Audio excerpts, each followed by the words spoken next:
So,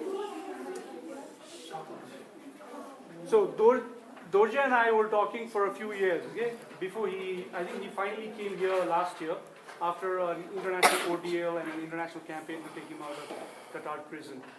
I think he has a very interesting story, generally, of somebody who comes from, not a very privileged background and works his way up through education in an international arena. And he somehow decides to come back to Nepal and try to do something.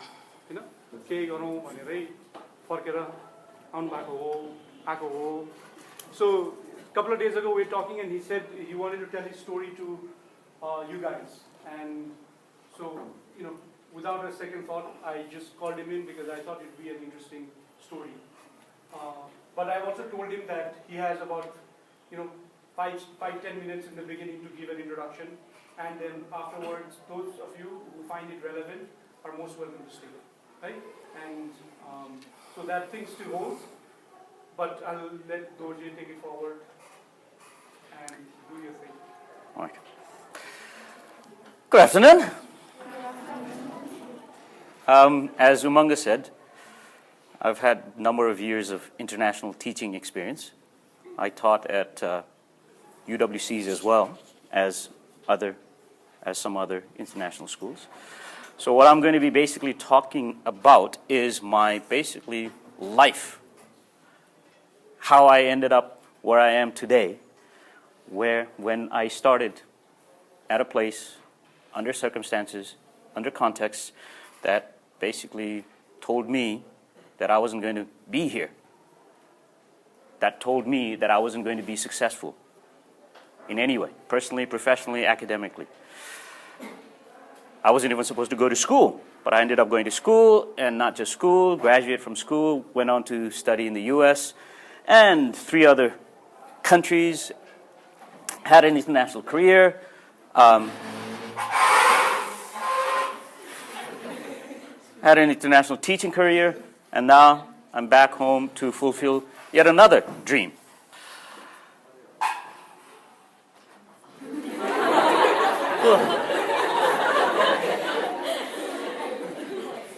He deserves a prize, eh?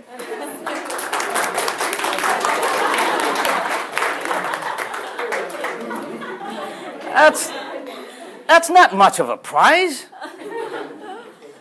Anyway, so I'll be talking about that, and one of the things I do here is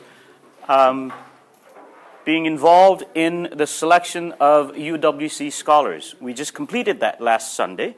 However, those of you who are between 16 and 18, you will qualify for UWC scholarships.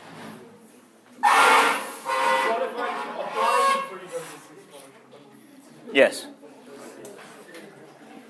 You do qualify. Well, you can apply because obviously most of you have gotten first divisions. All right? I'll be talking about that as well.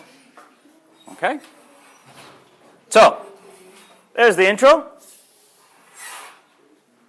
Those of you who are still interested can stay.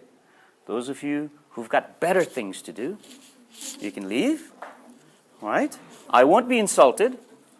As a matter of fact, I'll be insulted if you stay and intrude in between, chatter away, and take my and others' attention away. Okay? So that would be more of an insult to me than if you were to walk out now. Okay? All right? And of course, there's a message for you too at the end of it. The lessons I've learned, okay, is what I will pass on to you. Right. Anyone leaving? Dorje, I have a question here. How long are we going to be here in your session? About 40 minutes. 40 more minutes. Yeah. All right. So you feel free to go. Guys, I was actually talking to Dorje about it earlier. Okay? I think the skill set that you need to develop to walk out of things that you think is not interesting, is not relevant, is also useful. Right? So तिमीले थाहा पायो अलिअलि, you can walk out, no harm done, ल?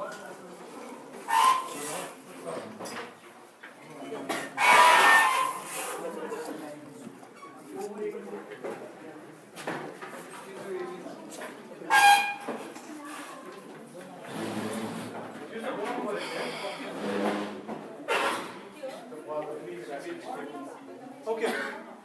All right, so you're staying, the rest of you. Chair.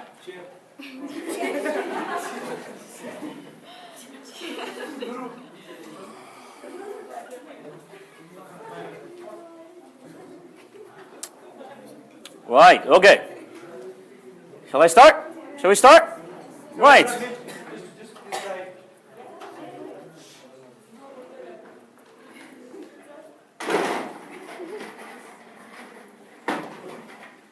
Okay. How many of you here are Rais? Rai. No Rais? 1, 2. Okay. Half. Dewan, right? Yeah? Dewan, right? I think so. What's your name? Dewan. Punam Dewan. Dewan. What's your first name? Punam. Punam Dewan. Dewan, is it right? Yeah, I don't know actually. What's your name? Sadiksha Regmi. So Regmi is what? Baun, a Chetri, Brahmin? Any other Brahmins here? Raise your hand. So 1, 2, 3, 4, 5, 6. Don't be embarrassed. There's no reason to be embarrassed. All right. What's your name? Sreshta. Okay. How many Sreshtas in here? Okay. 2, 5, 7. Okay. All right. Any Gurungs here? 1, 2, 3, 4. Okay. Right. So I asked about Brahmins. I asked about Kshatris. How many Kshatris here? Okay. 4, 8. Okay. Right. Any Tamangs? 1/2. Okay. Any Yadavs? Does anyone know who Yadavs are? Hands up if you know who Yadavs are. Yes? Who are they? They're from Tarai. Yes. Yeah, they're from Tarai. No Yadavs here. Any Biswakarmas here? Any Pariyars here? No? Who are the Biswakarmas? Who are the Pariyars? Hands up if you know. Same guy. Is he the repository of Nepali's names and yes? The so-called low caste people, or called Dalits, right? None of you are Dalits. Okay. I'll get back to this in my talk later, right? Let me begin. Oh, how many women here? Girls, women. Okay, good. Now, unlike many of you, I was not born into privilege. Okay? Being born a Tibeto-Nepalese, that's what we're called, in our country, meant that I had considerable odds stacked against me. That these odds may even be insurmountable. While I suffered in Nepal because of the circumstances and context of my birth, they, however, did not determine my destiny. I was able to achieve my dreams. My dreams did take flight. And as a result, I achieved considerable personal and professional success. And I credit that success to the privilege, firstly, to the privilege of education, both formal and informal, and secondly, to humanity. And it's precisely because of that, because I've suffered, and I owe my success to humanity, that I have returned to provide that same privilege to the next generation of Nepalese. Nepalese children born into the kind of background and context I was born into. And to inspire the next generation of Nepalese like yourselves to dream and become agents of change in our country. This presentation is all about, and I'm repeating again, is all about how I pursued my dreams and continue to pursue them, how humanity played a role in my dream taking flight, and why I do what I do now in my efforts to make my life meaningful. I'm from the little village of Tangbe in Mustang. How many of you, raise your hand, can walk up, if I gave you the opportunity, walk up and pinpoint Mustang? So all of you can? No? Sresna can. Okay. Anyone else? You can? All right, come on up.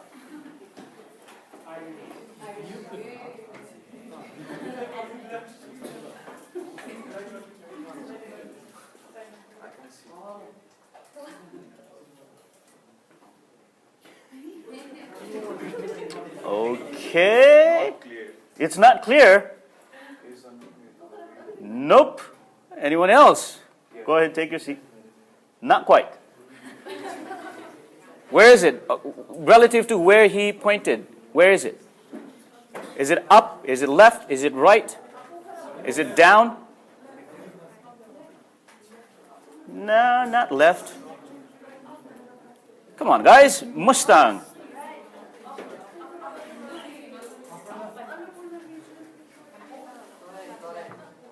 It's up there. That's Mustang. Okay? And my little village of Tangbe is somewhere in there.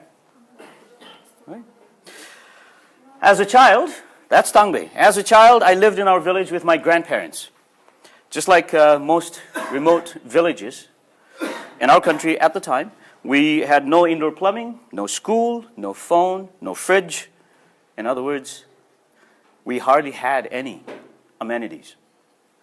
Birth as a Tibetan Nepalese, considered a low caste, as you might be aware, and in a poor family, meant that I was not expected to make much of my life.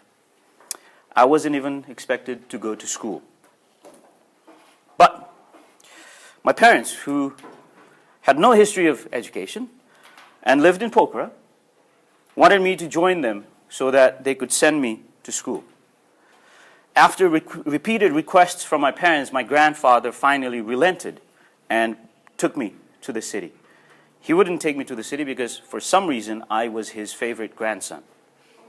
Sometimes being favorite can work against you, sometimes. Living conditions in Pokhara were not much better. We were 5 of us in a single room. And after a couple of moves, we ended up in a 2-room living arrangement. But by that time, we were 7 to 10 members, including cousins and relatives. I was attending government schools at the time, moving schools with movement in residence. A teacher at the 3rd school, Baljoti, I credit with starting me on this incredible journey of education and discovery about the world and humanity. Realizing that I had potential, the story goes that this teacher took my dad aside and told him, and I quote, "Your son has potential, but if you leave him here, nothing will become of that. Take him to Kathmandu and put him in a good school." Heeding his advice, my dad brought me to Kathmandu, and to make a long story short, I ended up at St. Xavier's Godavari School at the foothills of Pulchoki. At St. Xavier's, I was encouraged and inspired by North American teachers to dream. They also provided me with the drive to imagine a world and life different from that in Nepal. My 5th grade teacher, Father Downing from Cincinnati, Ohio, in the US was one such teacher. Apart from regaling us with stories of the US, he would bring former student visitors to the school to talk to us about their lives. Many of them either graduates of or students at colleges and universities in the US. As a result, as a 5th grader, I dreamt of going to the US for further studies and ultimately of returning to Nepal, returning home to help children from backgrounds similar to mine. David Beeston, another North American teacher, describing how winter in Kathmandu is different from that in his hometown in Canada, said something I still haven't forgotten. And I quote, "In winter in Winnipeg, when you look out the window, all you see is white everywhere." Growing up surrounded by green hills and mountains in the far-off distance, I was intrigued. The other drive was to be the first one from Tangbei to get a qualification from an educational institution abroad. However, as the firstborn, I was under constant pressure to quit school and start working to support the family financially.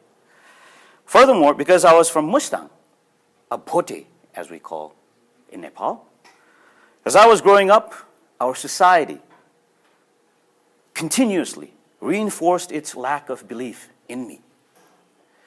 In spite of all of that, stubbornly, I stayed on and completed high school, becoming the first one from my entire extended family to do so.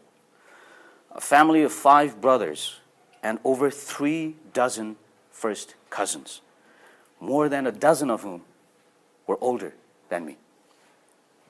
Then, in 1988, the next lifeline appeared, a full scholarship to the United World College of the Adriatic in Italy. One of the number of things I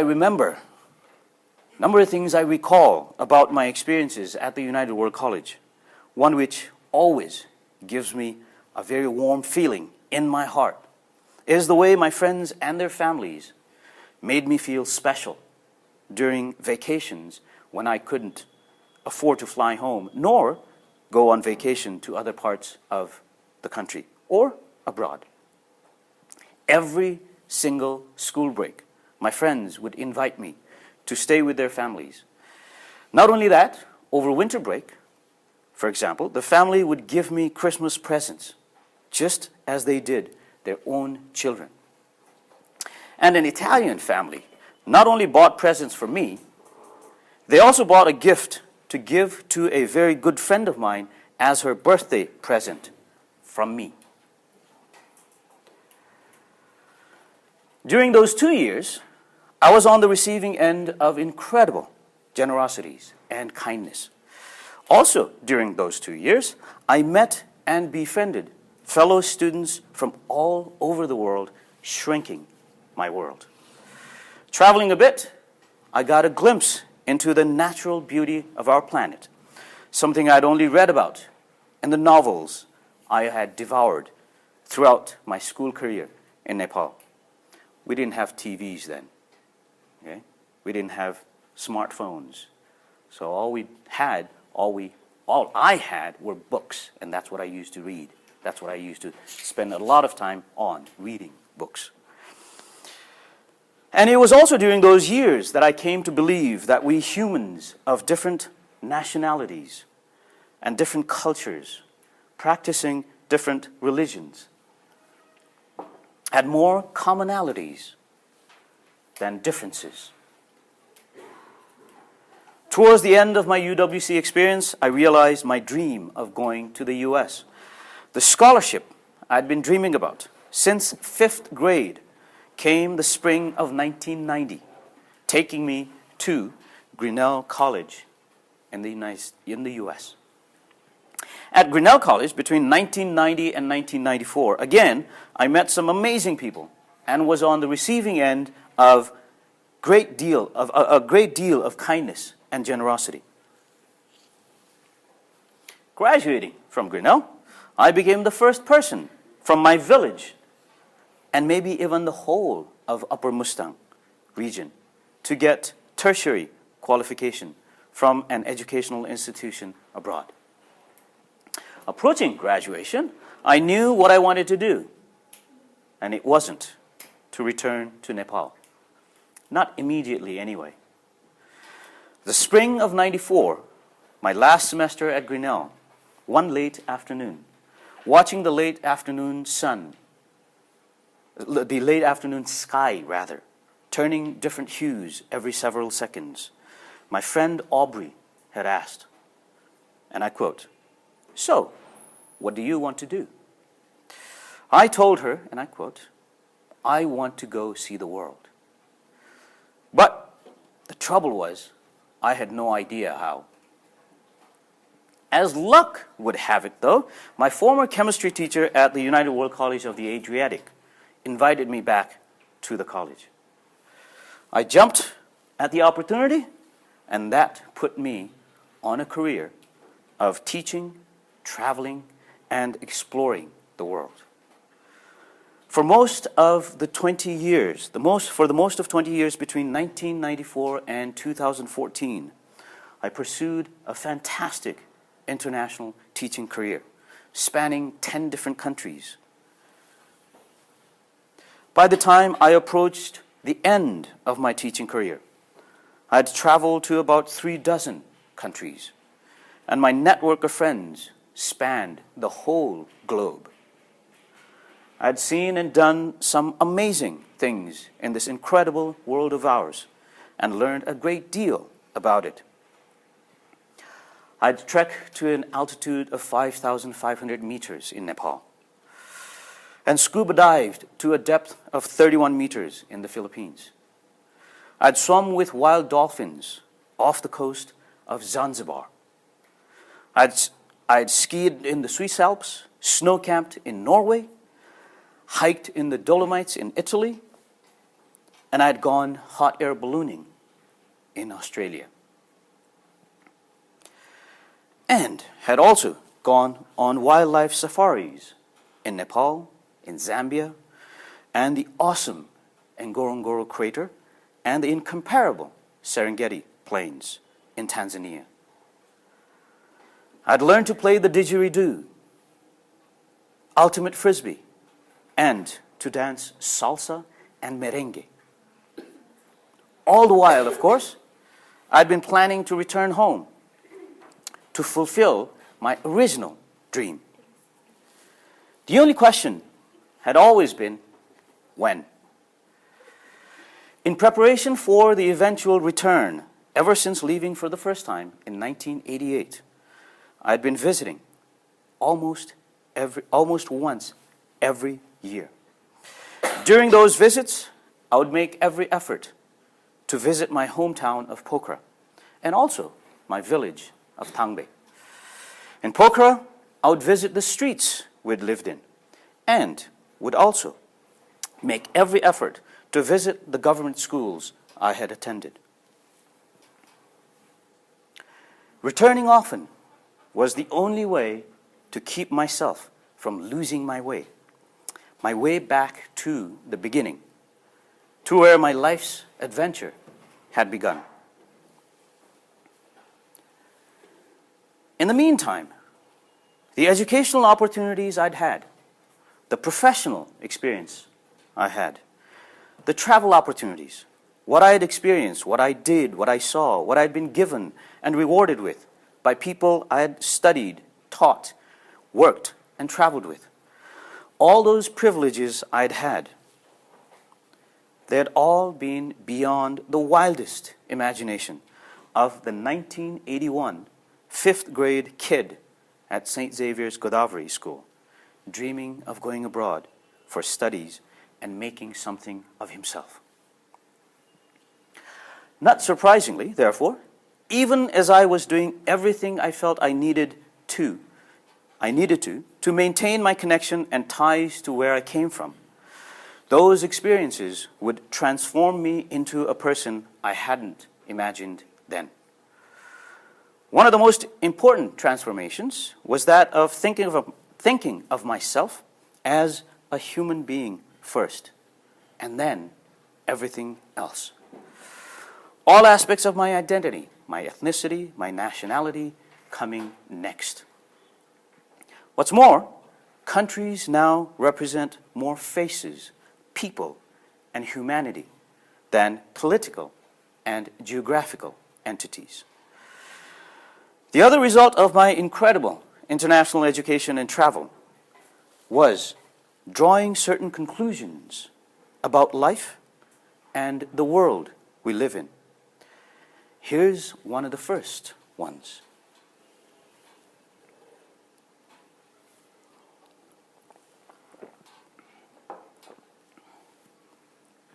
At the core of that is the confirmation I felt I got for my belief in compassion, a Buddhist belief, and living by its dictates.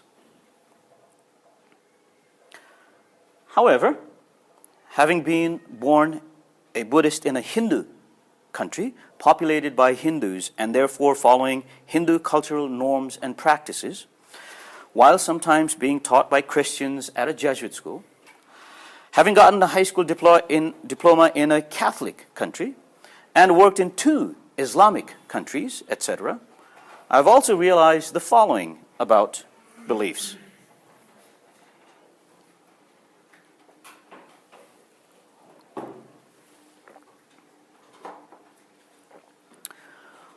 One could make one's life meaningful by living according to a certain set of religious beliefs, but not insist or require or demand that others also believe them and live by them.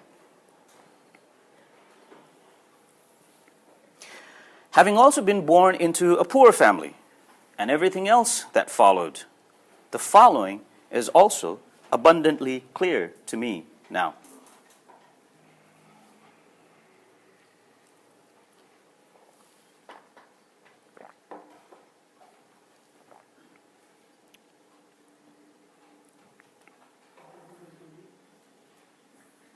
Can you all read that? I hate doing that. Being a teacher. Anyway, okay, here it is. A child growing up poor grows up with some very simple but crucial and core values for the simple reason that they are made to believe that they don't own much else of value. But with time, as they grow up, they discover that there isn't much else of much value apart from those values. And those core values are none other than kindness, generosity, and compassion. In other words, humanity. That which I came across all through my life.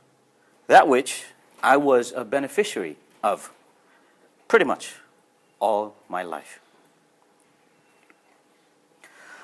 What I also came to realize, having experienced poverty, and having seen it all over the world, everywhere I lived and traveled, is this.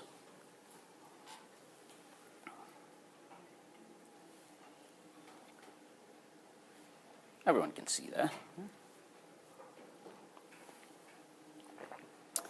I met this porter on a trek to my village, somewhere between Tatopani and Jomsom, way back in the spring of 2000. The man's load was so heavy that he took maybe a step every 2 seconds. But because he was so poor and was paid so little, he carried his own food and cooking utensils to save as much as he could. The poorest and some of the hardest working people in our country and on the rest of the planet have the hardest time even putting a meal, a decent meal, on the table for themselves and their children.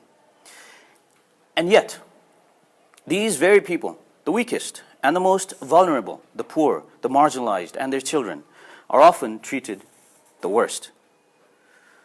I, however, have believed the following for a long time. The worth of a person or a people is not in their nationality, skin color, religion, class, caste, nor in the size of their house, nor in how superior they think they are. Their worth is in the way they treat the weakest and the most vulnerable in their midst. Some of the weakest and the most vulnerable in our country are children of poor families, children of Dalits, the untouchables, children of marginalized groups such as Tamangs and Tarus, especially girls. So, in March 2013, I'd finally decided to return home for good to help vulnerable Nepalese children from low socioeconomic backgrounds. Except I would take a detour. On May 1st, I would be thrown in jail for allegedly insulting Islam. Unlike a number of other fellow Nepalese jailed on trumped-up charges who had no help from anyone, on the 8th day of my own incarceration, once again, people came to my rescue. It began with friends of mine getting Doha News and Washington Post to publish my story. That was followed by people from all over the world coming to my rescue, classmates and schoolmates from my former schools and colleges, people like Umanga, Shreshna, colleagues from Qatar Academy, former colleagues and friends from when I worked in other UWCs and other countries, former students, etc., came to my rescue. They rallied behind me and initiated a worldwide campaign asking the Qatari government to respect my right to due process or to release me on human rights grounds. The campaign got so big, as a matter of fact, that within 4 days of initiation, I was released. I returned home on May 13 after spending 12 days in jail. The reason behind my victimization, once again, had been the circumstances of my birth, being born a Nepali. The 20-month experience in Qatar in general and the 12 days in jail in particular was yet another lesson in pain, suffering from injustices, and redemption by humanity. But hundreds of thousands of people everywhere, in many of the countries I've lived and traveled in, suffer similar and other injustices all the time. In our own country, families of migrant laborers, poor families and their children, families and their children belonging to the low castes, etc., suffer from injustices all the time, some of which are a result of either birth or poverty. Poverty, I believe, is unjust. Since returning home on May 13, 2013, I have been doing what I can to right such injustices. I'm doing everything I can, both through Committed, the organization I run with my buddy Jaijeev Hara, and at times also independently. Committed helps government and community schools, schools similar to the ones I started my own academic career at in Pokhara. Schools where children from low socioeconomic backgrounds attend to ensure that they have a shot at a better life than their parents. Our main project site is the little village of Thangpalkot in Sindhupalchok, the neighboring district of Sindhupalchok. The following video provides a glimpse into Raithani School in Thangpalkot, one of the schools we help in the village. Though it was made in June 2013 to woo potential donors to my fundraising drive, it gives you an idea of the school. I want to be a policeman. I want to be an engineer. I going to be a doctor. I want to be a nurse. I want to be a teacher. I want to be. We're here in Sindhapalchok at the school that you're supporting. You've just heard the dreams and aspirations of the students. But there's a huge gap between their dreams and reality. The reality is that the school doesn't have enough classrooms. For instance, this particular classroom, they have had to put 2 different classes together. And right now, there are over 50 students in here.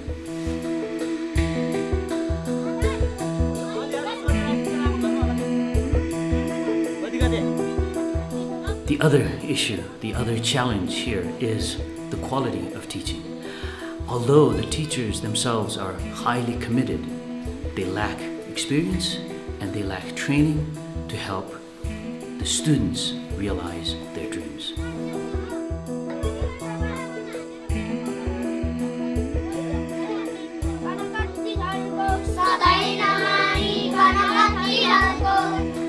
I'm incredibly grateful for the support that you provided me thus far. I need one final push to get us past the tipping point, to help the children of Sindhapalchok achieve their dreams.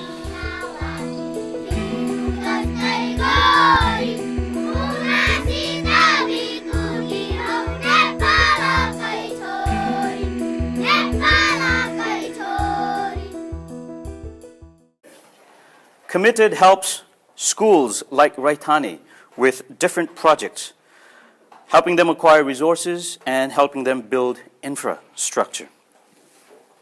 The most important project, however, is that of setting up a fishery, what we call a social business for education, to generate income for the school so that it is self-sustainable. In addition to that, on the side, I'm also heavily involved in the United World College movement, which would also be relevant to some of you gathered here today, as I mentioned earlier. We're all 3 of us, are part of that movement. As a member, as graduates, we're all members of the committee. As a member of the UWC selection committee, I'm involved in the selection of the next generation of Nepalese youngsters, concentrating my efforts into encouraging children from low socioeconomic backgrounds to apply and assisting them whenever and however I'm able. For instance, last year, the candidate we selected, Iju, came from a family that could not afford the $2,500 or so in personal expenses, which I fundraised from my network of friends and acquaintances around the world. She is currently a first-year IB diploma student at the UWC in Maastricht, Holland. This year, just 2 days ago, we completed the 3rd and final stage of the selection process. In the next several days, we should be able to finalize a little over a dozen UWC scholars. And if you're between 16 and 18, we will start recruiting for 2016 around May, June, okay? You should be able to get the information from Mr. Pandey or Shreshna, all right?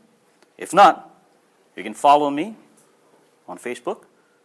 I post these information on my Facebook wall, okay? That brings me to why I do all that. Here in Nepal, I do them for 2 reasons. Firstly, to ensure that those children realize their dreams and have, if even on a small scale, the kind of incredible life I've had, namely to see and learn about this marvelous world we live in and the people we share it with. Secondly, and more importantly, to ensure that they do not experience the suffering, the pain, and the injustices I have experienced, which they invariably will, especially little girls and Dalit children if no one does anything about their situation. While those are reasons for my work in Nepal, in general, I do them to promote international understanding and contribute to peace in the world. I believe our feelings for fellow human beings, our compassion and empathy for fellow human beings, our ability to see ourselves in the shoes of fellow human beings and working to alleviate them will contribute to making the world a better place, a more peaceful place, a goal of United World College education. And that brings me to all of you gathered here today. Having made it thus far, you have already accomplished a great deal compared to most of our countrymen. Having completed SLC, as you can see from this histogram, you're a member of a small minority of Nepalese. Only 10.55% of Nepalese males have SLC. Females, even smaller, 9.69. And once you complete your A-levels, or 10+2, or higher secondary education, you'll be a member of an even smaller, an elite group. 6.85% of Nepalese men have completed 12 years of schooling. Only 5.94% of Nepalese women have completed 12 years of schooling. In other words, you've had and will probably continue to have opportunities that most Nepalese don't and probably won't for a while still. And now, going back to the exercise I performed with you at the beginning, where we looked at your composition. When I asked for your names and pointed out how many of you belong to what jat and caste, I'm sure you noticed that many of you come from very privileged backgrounds. So therefore, the network and connections you have established and will invariably continue to establish because of your privileged birth and privileged opportunities, you will have opportunities and connections and power in your life that many others Nepalese won't. How you use those opportunities, connections, and power will be entirely up to you. My hope, however, is that you use it to make your life meaningful, just as I have tried and continue to try to do. Thank you.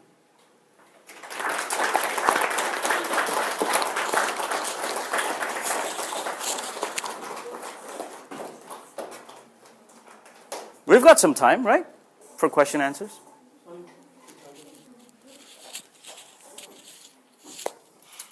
Questions?